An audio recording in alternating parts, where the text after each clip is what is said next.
Okay. Hello, YouTubers. Welcome to my channel. Thank you for tuning in.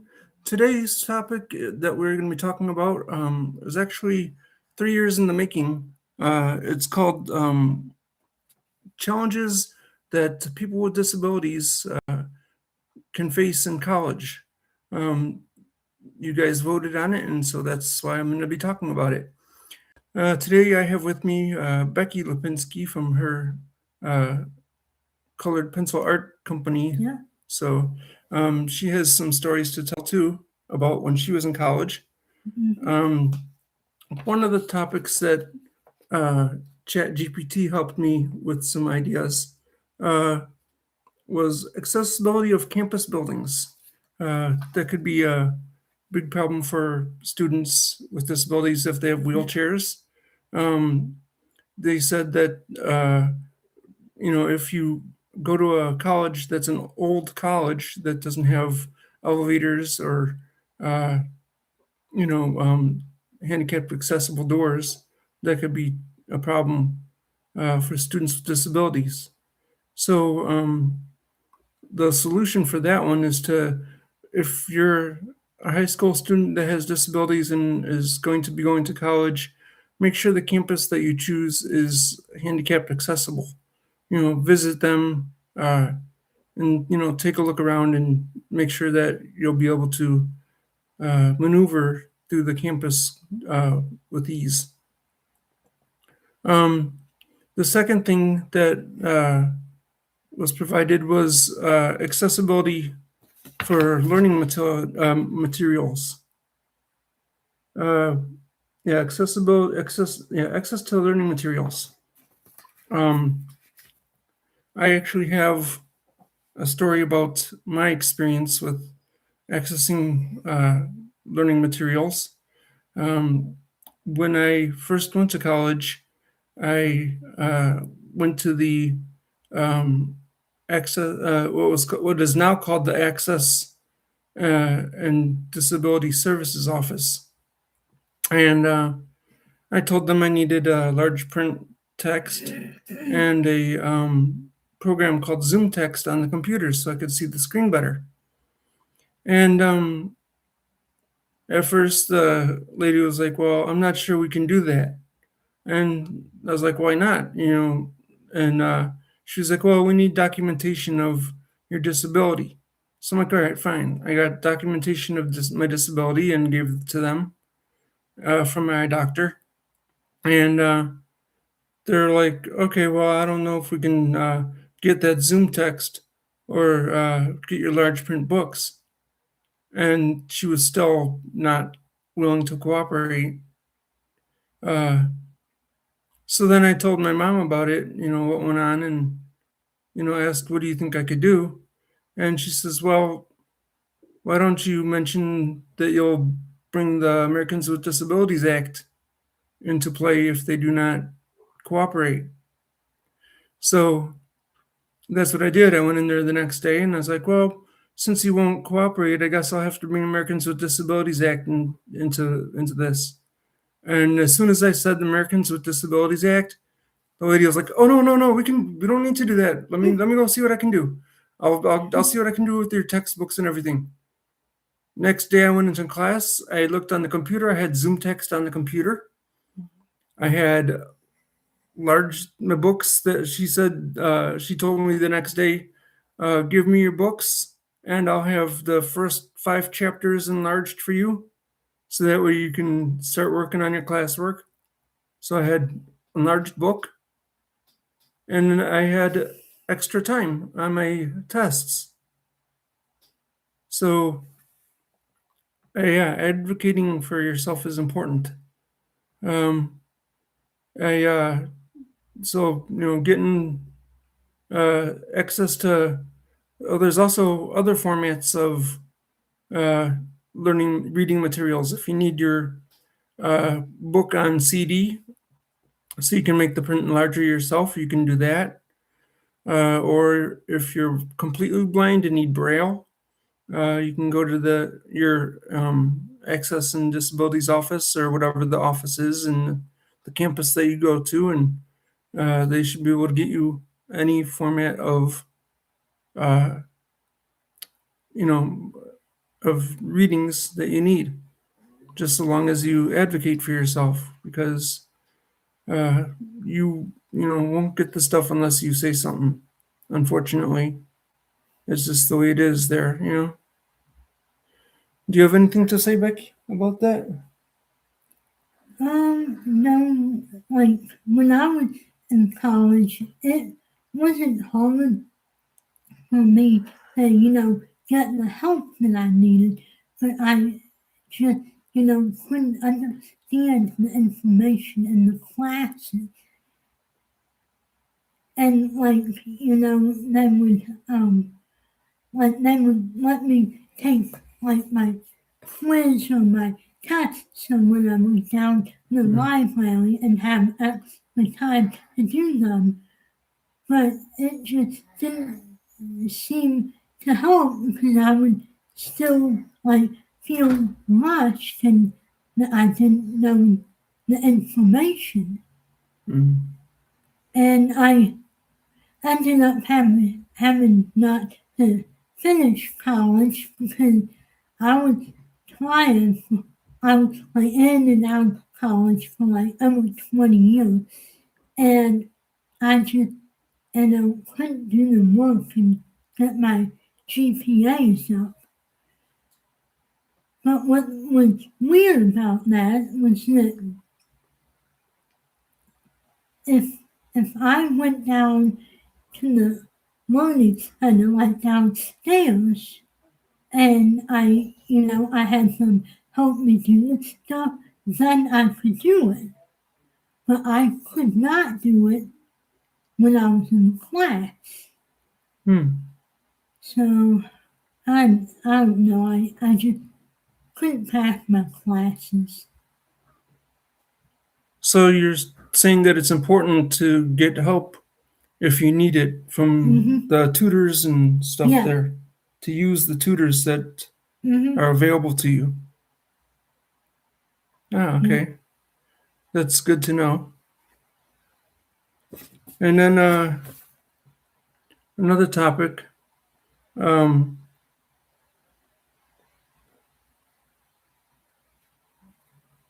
yeah, another thing that was mentioned on the topic of access to learning materials. Like I was saying, delays on receiving accessible materials can put students behind in their coursework, which is true.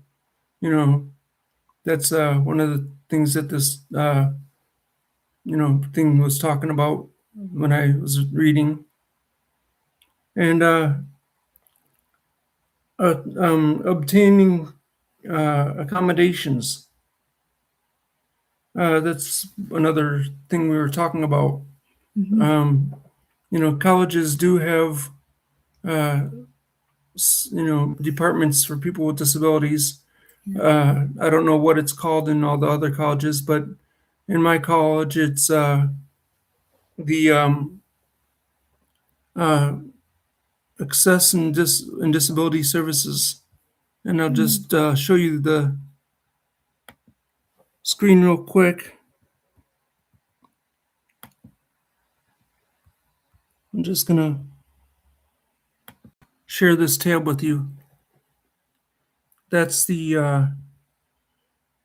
McHenry County College website, and it has the Access and Disability Services uh, page with their contact information and everything. So it does have services for students with disabilities, and I do use that, when necessary. So that's always something you should look for in your college, a place that does that.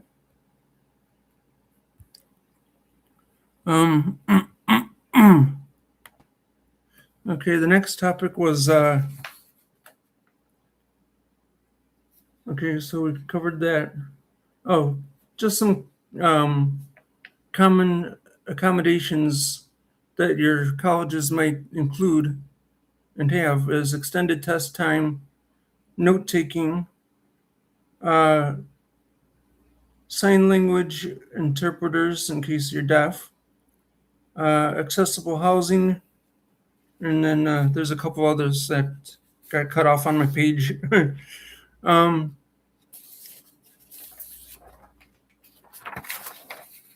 let's see.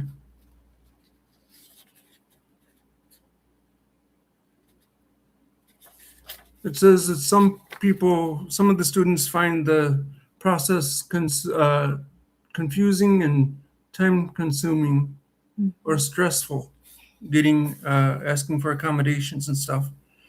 Um, what I can say to that is yes, it can be time consuming, but it helps in the long run because once you're set up with them, you don't have to submit documentation of your disability every single time that you have a course. You could just go in there and say, hey, I need extra time on my tests, or I need a note taker, and they will talk to your instructor and get that situated for you. Mhm. So, that's a good thing to have. And if you have any input, Becky, you can always just jump in and say whatever. No, huh? No, Okay. gotcha. Um, so then there's social challenges. Uh, I students with disabilities may experience social isolation, difficulty making friends, Yeah. misunderstandings about their disability, stereotypes, and discrimination. Well, I have to agree with some of those things because I tend to socially isolate myself when I go onto the campus because I don't want people to, be looking at me like, oh, he's weird because he wears glasses, or he's weird because he, sometimes fidgets with things while he's talking. So, like right now, I'm kind of fidgeting with my fingers while I'm talking to you guys. um, but, it's hard for me to make friends Mhm. because sometimes I might say something that I think is okay and appropriate, but it might tick the next guy off. You know what I mean? So it's hard, and I bet Becky can relate to that too. Mhm.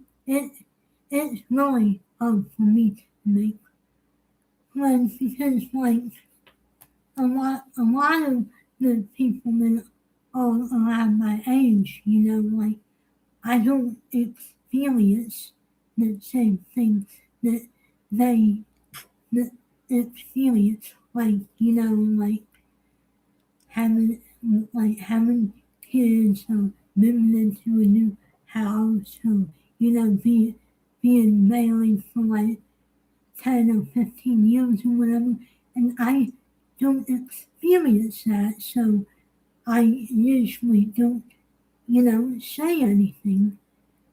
And it's really hard for me because I want to make friends and just don't really know how to. And especially at a college situation when you're trying to work on your schoolwork, Mm-hmm. and also it's hard to try and find time to make friends to go to the social gatherings that they have at the college and get involved with groups or whatever.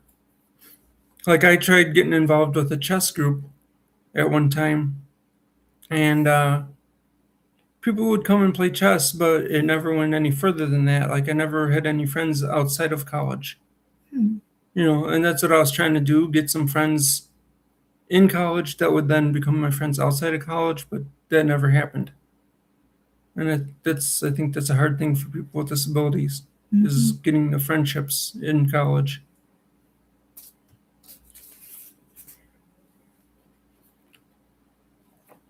So I guess the only suggestion for a solution is just I guess keep putting yourself out there and try Yeah. being friendly to others.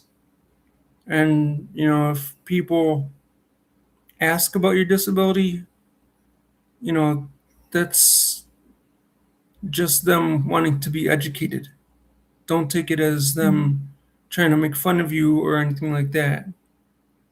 Um, you know, because um, I had one person who noticed I was kind of doing some weird things during class, and I guess because I was like playing with my pen, clicking it, and he come up to me one day and he's like, "Hey, are you okay?" I'm like, "Yeah, why?" And he's like, "I just noticed you clicking your pen a lot, and it was kind of getting aggravating." And I was like, "Oh, I'm sorry."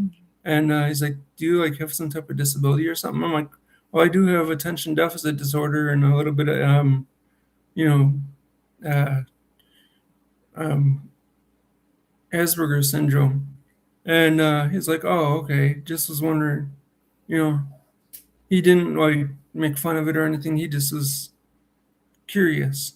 And so sometimes people are just curious, and it's just feels weird to talk about it, but at the same time I'd rather have someone ask me and be interested or curious than to be whispering behind my back, "Oh, look what that guy's doing. He's acting weird."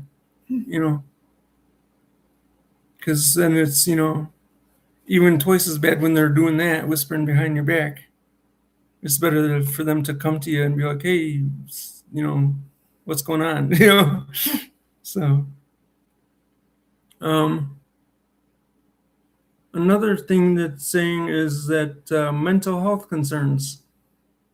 Um, they say many students with disabilities face additional stress related to managing medical conditions, balancing treatments and coursework, advocating for their needs, and financial pressures. Mm-hmm. Well, That's what I was talking about. Because when I was doing college, you know, I'm getting married and I was moving here and I was trying to, take my class online. And of course, I wasn't doing, I wasn't doing as well as I wanted to do in that class. And there were like a lot of financial issues, and I just couldn't take it anymore.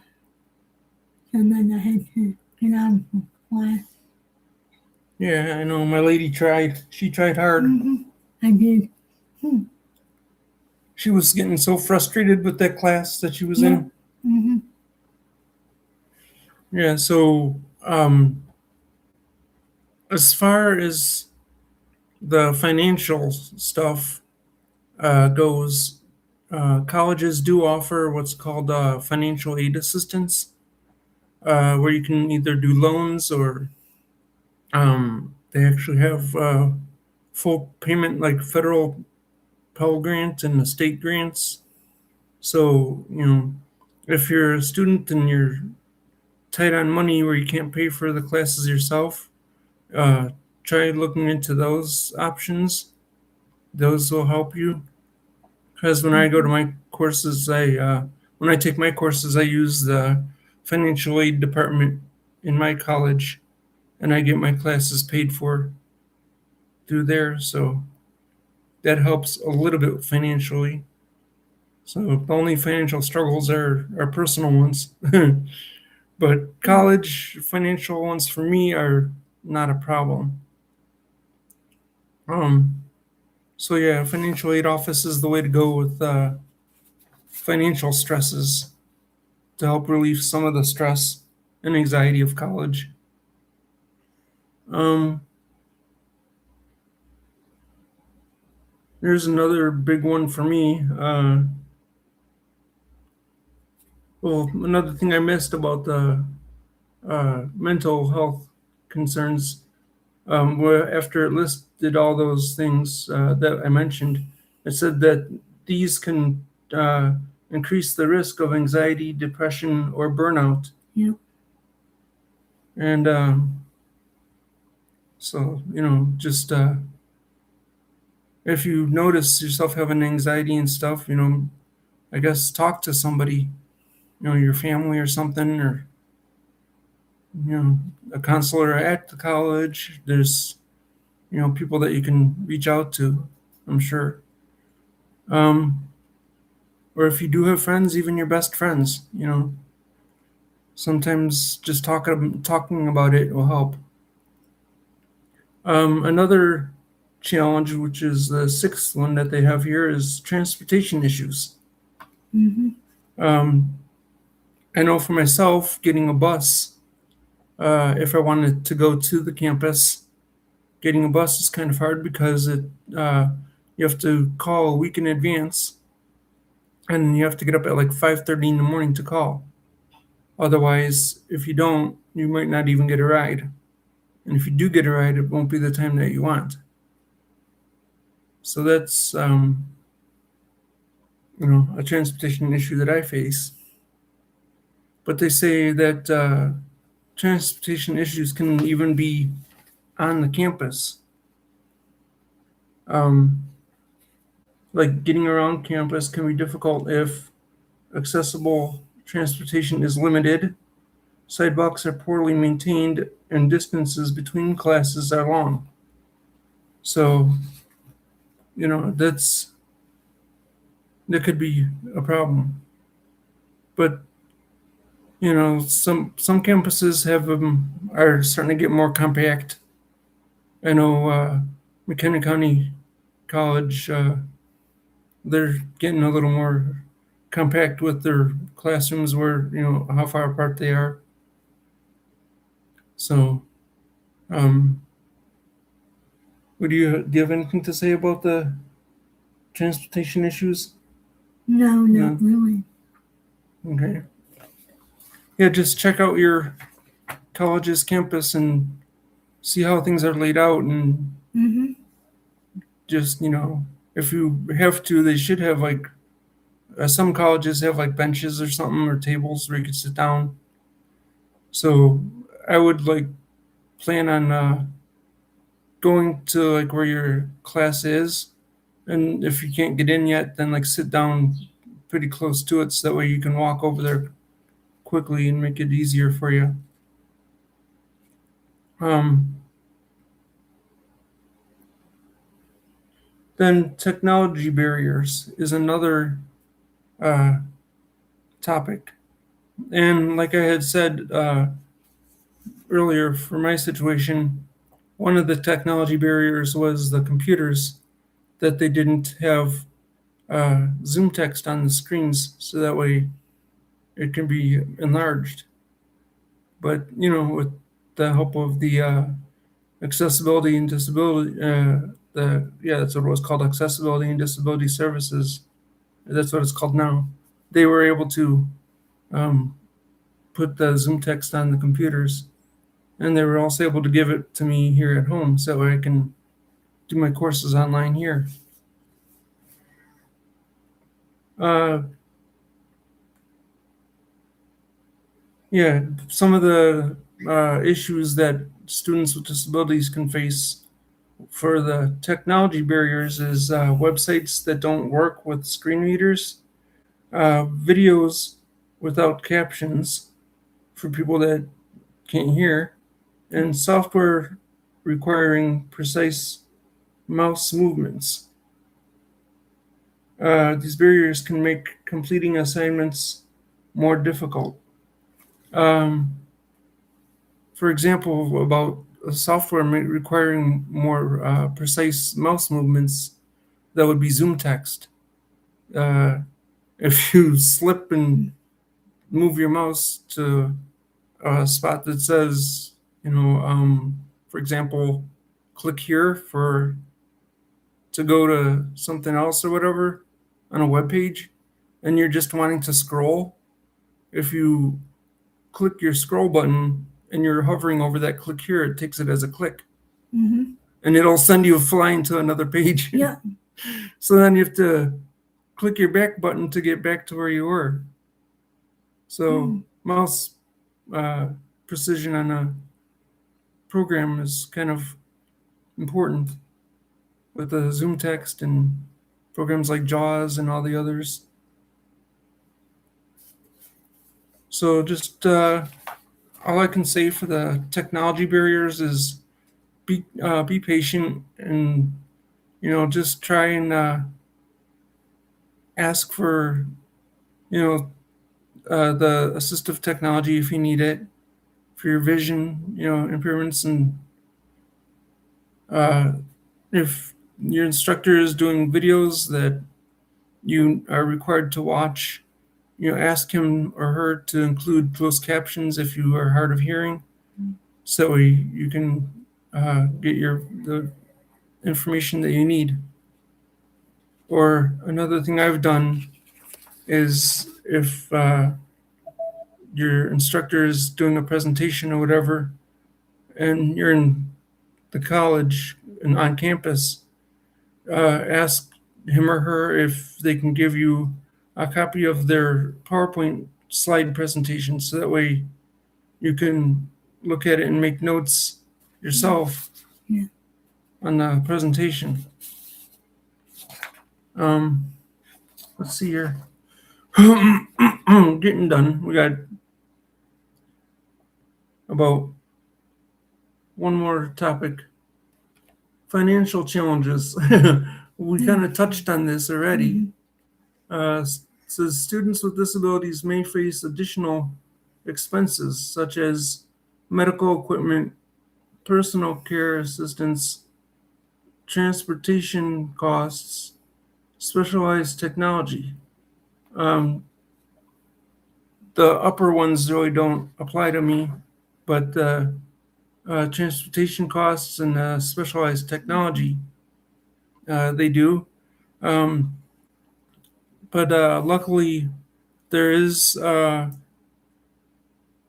like a program from the Illinois state. It's Department of Rehabilitative Services, DOORS. They can help with people with disabilities with assistive technology if you need it. Like I got a new laptop computer with Zoom text on it through them, and I'm getting hearing aids through them, so that can help. Um, but it's saying here that these expenses that I mentioned can make college more expensive than it is for other students. As far as positive developments, though, and support go, which is some good solutions, it says that many colleges now have disability services offices that provide support such as academic accommodations, accessibility resources, assistive technology, peer mentoring programs, and counseling services. I think I mentioned some of this earlier, but it's good to mention it again. That there's always these good resources out there that can help you with your college careers and your courses. And here it says, here I mentioned, it says laws such as the Americans with Disabilities Act, ADA, and Section 505 of the Rehabilitation Act help protect students from discrimination and require many colleges to provide reasonable accommodations. So, like I had mentioned when I told my story about me trying to get my accommodations the first time, the Americans with Disabilities Act really gave me some power, because the colleges don't want to mess with that. So if they start giving you some baloney that they can't help you, just mention that to them and watch their faces drop. um, so then I was given some questions that I could discuss, and I think I pretty much covered it. But what accommodations helped me succeed in college? Uh, I would say would be the large print textbooks and the extra test time and the note takers that I've had in the past, and just the overall ability to have uh, tutors and other need like accessibility uh, resources are readily available if I needed them. So that helped. Uh, what challenges did I not expect before starting college? Well, the challenges that I didn't expect were I didn't think that the courses were going to be that hard. I was like, oh, I can do it. I can take it on my own. I don't need to get extra help. I can, you know, just, I can manage to do it on my own. I had the attitude like, oh, I'm a big guy. I don't need no help. Then I got into college and I took my first course and flunked it majorly. And I'm like, okay, I guess I do need help. It was kind of my wake up call, like a slap on the face. It was like, okay, wake up, back to reality, need help. So don't be embarrassed to ask for the accommodations if you need them, because it will help you with your classes. Uh,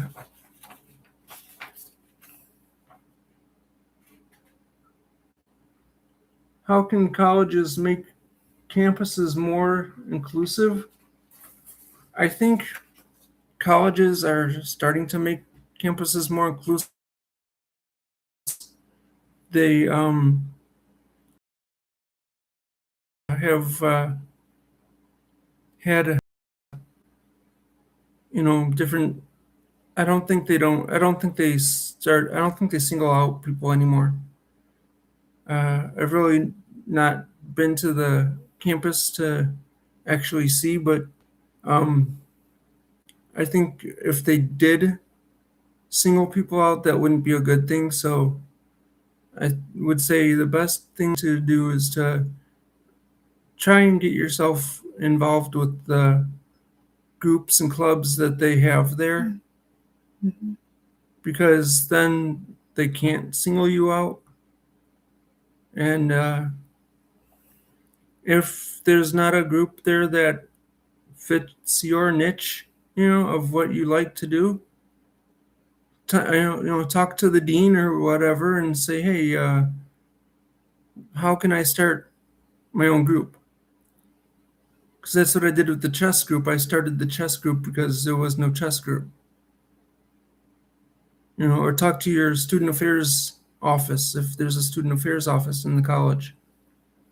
And so that is a good way to get things going with that. Um,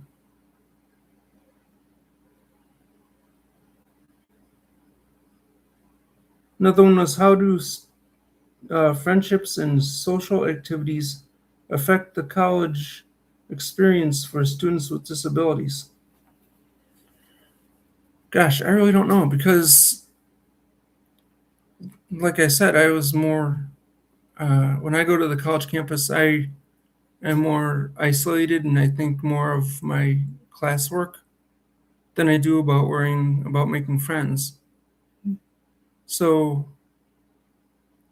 I guess if you want to, have friends in the campus, you gotta kind of try and balance out both making friends and doing your coursework. And so I really can't speak to that question. But if anyone is watching this or watches this after we're done and, has their own answers to these questions that I'm going over, feel free to put your answers in the comments and, uh, we can have a little discussion in the, comments and in posts on there about, about these questions. The fifth question is, what advice would I give to high school students with disabilities who are preparing for college? Well, the advice I would give, which I've already stated, but I'll state it again, don't be afraid to ask for assistance at the Disability Services Office in your college if you need the assistance. Because getting the assistance doesn't show weakness, it shows smart brains. It's it'll help you with your courses in the long run. I've completed one degree already but I don't have a job with it because of some circumstances that I won't discuss.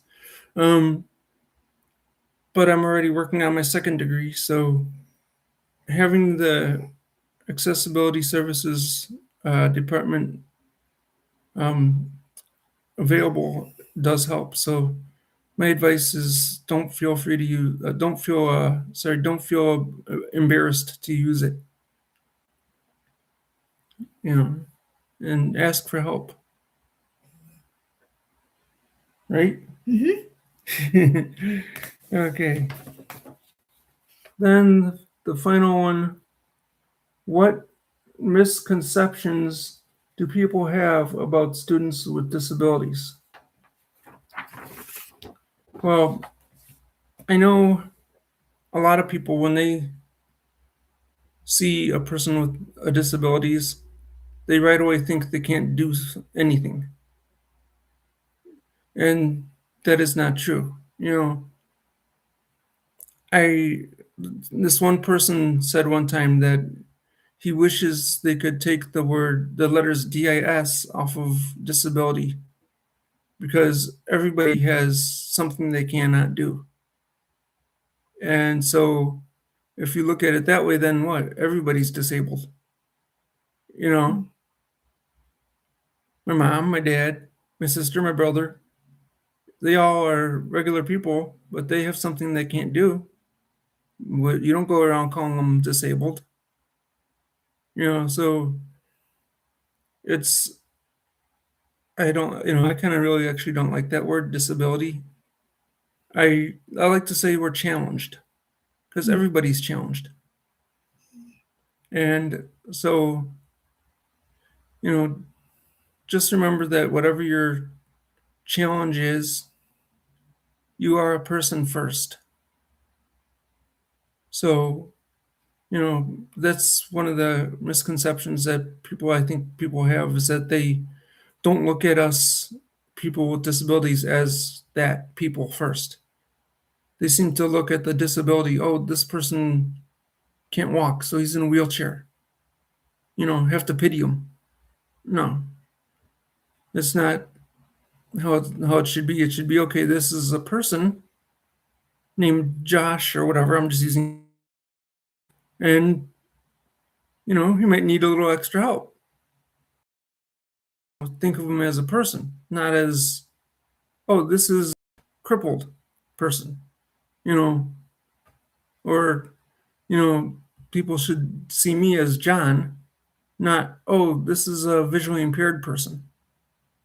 We don't go walking around using our disabilities as a name. So I think that's one of the things that a lot of people can sometimes do is look at our disabilities first, and that's not the way it should be. Um, so, if someone seems to be like making faces at you or something, just be like, is there something wrong? Is there a problem? Just give them a chance to maybe ask you about your disability. and like educate them. Tell them, hey, I am a person first. I do have a disability, but I do not let my disability conquer me. I conquer it.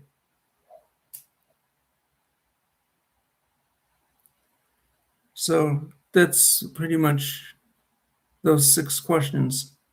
An interesting fact. It says a significant percentage of college students report having at least one disability, making accessibility and inclusion important issues for colleges across the United States. So that was a surprising fact for me to hear that at least every student, one in whatever their summary was, or uh, you know their survey, that at least one student out of it says every student was reported to have some type of disability. And so it's good to know that you're not alone out there, for people that have disabilities. And if you feel like you are, there's Facebook groups for people with disabilities out there that you can join and you know discuss things with. And so there's resources. So I hope that this podcast was informative to you and helpful. And if you uh, want to you know have more discussion on this topic, let me know in my comments, and I will figure out more to talk about regarding this topic. So thank you very much, and talk to you next time. Please subscribe and hit those notification bells for further notifications about podcasts coming your way. And let's get talking. Bye. No.